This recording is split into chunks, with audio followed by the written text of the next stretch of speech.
आज या व्हिडिओच्या माध्यमातून तमाम महाराष्ट्रातील सगळ्या ठेकेदारांना सांगतो, तुम्ही ठेका घेत असताना तुम्हाला जर कर्मचाऱ्यांचे महिन्याच्या महिन्याला पगार देता येत नसतील तर तुम्ही ठेक्याच्या भानगडीत पडू नका, तुम्ही ठेका घेऊ नका. कारण ठेका घेतल्यानंतर कामगार कायद्याप्रमाणे तुम्हाला दर महिन्याला विना विलंब पगार द्यावाच लागेल, हा कायदा बोलतो. तुम्ही जर का ठेकेदारीच्या टेंडर मध्ये जर उल्लेख केला नसेल तर तो प्रशासनाचा आणि तुमचा खोडसाळपणा आहे. पण कायद्याच्या चाकोरीतनं तुम्हाला महिन्याच्या महिन्याला पगार द्यावाच लागेल. त्यामुळे इथून पुढे या कर्मचाऱ्यांचे अगर महाराष्ट्रातील अन्य कोणत्याही शासकीय ऑफिसमध्ये जे ठेके घेतलेले त्यांचे पगार जर का तुम्ही अडवत असाल तर तुम्हाला कायद्यानं त्रास होणार आणि त्यासाठी मी प्रयत्न करणार. त्यामुळे तुम्हाला मी ठामपणे सांगतो की ठेकेदारांनो, कर्मचाऱ्यांचा टेंडर घ्यायचा असेल तर तुम्हाला महिन्याचा पगार देता येतोय का हे आधी एकदा स्वतःच्या मनाला विचारा. आणि जर तुमची कुवत असेल तरच ठेका घ्या, अन्यथा ठेका घेऊ नका. ही मी तुम्हाला रोज एक नवीन विषयखंड हात जोडून विनंती करतो.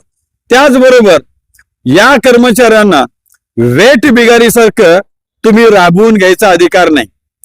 तुम्हाला 8 तास त्यांची जी जिम्मेदारी आहे ती 8 तास निभावून घेणं हे त्यांचं बी कर्तव्य आहे आणि तुम्ही करवून घेण्याचं कर्तव्य आहे. पण यांना 12-12 तास जर ड्युटी देत असाल तर तुम्हाला 8 तासानंतरचा ओव्हर टाइम पगार द्यावा लागेल. आणि जर देता येत नसेल तर यांनी 8 तासानंतर घरी गेले तर तुम्हाला बोलायचा अधिकार नाही. काय ठेकेदार हे मनमानी करतात की 1 तास लेट आला, 10 मिनिटं लेट आला, 5 मिनिटं लेट आला, कधी तर रोजच येत नाही, कधीतरी वाहनाची अडचण, ट्रॅफिकची अडचण, काहीतरी कारणानं जरा लेट झाला तर संपूर्ण दिवसाची गैरहजेरी टाकतात. आणि संपूर्ण दिवसाची गैरहजेरी टाकून प्रशासनाला मात्र हजेरी पाठवायची आणि प्रशासनाकडनं पगार घ्यायचं काम करतात. आणि या कर्मचाऱ्यांना पगार दिले जात नाहीत. ती सुद्धा तुमची गोष्ट चुकीची आहे. जर का प्रशासनाकडं तुम्ही यांची हजेरी दाखवून पगार घेतला असेल तर तुमचा बाप पण त्यांचा पगार देईल, अन्यथा तुम्ही घेतलेला पगार हा प्रशासनाला रिव्हर्स द्यावा लागेल. त्यामुळे तुम्ही जे काही चालवलंय ह्या गोरगरीब लोकांच्या मड्यावरचं लोणी खायचं काम ते तेवढं थांबवा. मी महाराष्ट्रातल्या ठेकेदारांना सांगतोय, मी व्यक्तीच्या एका कोणत्याही ठेकेदाराला बोलत नाही. महाराष्ट्रामध्ये हजारो ठेकेदार आहेत, प्रत्येकाने आपल्या आपल्या कुवतीप्रमाणे ठेका घ्या, अन्यथा ठेका घेऊ नका. एवढीच मी आपल्याला रोज एक नवीन विषयखंड हात जोडून विनंती करतोय.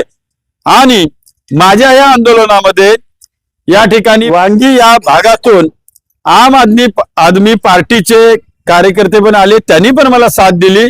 त्याबद्दल त्या दोघांचेही मी आभार मानतो आणि थांबतो. जय हिंद, जय महाराष्ट्र.